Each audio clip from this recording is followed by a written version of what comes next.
Hey, what's up, fam? Today I'm gonna show you how to make an absolutely delicious, irresistible Italian meatball sub. Now the first thing I want to do is I want to grate me a whole onion, but I'm gonna save my vision and I'm gonna use a food processor. You already know your boy can't see, right?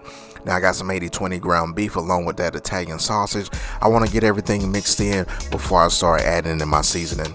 Now I'm going in with some black pepper. Now the printable recipe will be on my website, cookingwithmanualfocus.com. We're going in with some all-purpose seasoning along with some garlic powder, and then I'm gonna hit it with a little bit of onion powder. That Borgia cheese right there is gonna help with the moisture.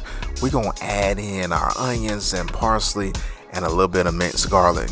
Now I'm gonna be honest with you, hey, this right here is gonna be an absolutely delicious recipe. We got a little bit of sour cream, and then this right here is key, that Parmesan cheese. So we just building a lot of flavor, and then we want to get everything mixed in, so we gonna need this, and then we gonna add in a couple of eggs. And you know what, that trusty dusty fork never fails me.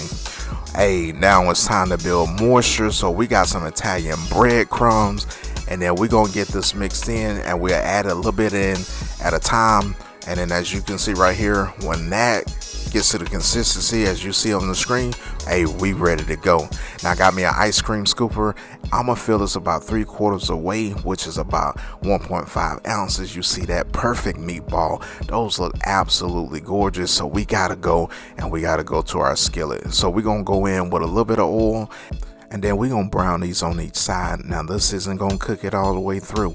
We just want to get a little bit of color on it, and we're gonna take these meatballs until they get about 121 degrees.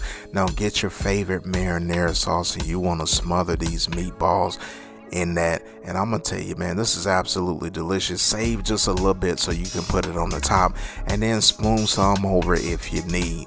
Now look at that right there, man. If that doesn't have your mouth watering right now, I don't know what will. Put a lid over it, cover it, let it cook all the way through. Now I got a half stick of butter, some minced garlic, and some parsley. What I'm gonna do is I'm gonna melt this down, and then I'm gonna toast some sub rolls. Get the sub rolls of the size that you like. This is about an 8-inch right here. Perfect for a nice, delicious meatball marinara sub. Now we're gonna paste that butter mixture on there, and then we're gonna put our provolone cheese. My kids like cheddar, and then all you got to do right there is assemble it. Put however much sauce you like, go thick if you like. Hey, do whatever you like. This is your kitchen, this is your house, this is your show. But I'm gonna tell you, these meatball subs right here, absolutely delicious. Hey fam, you in the game.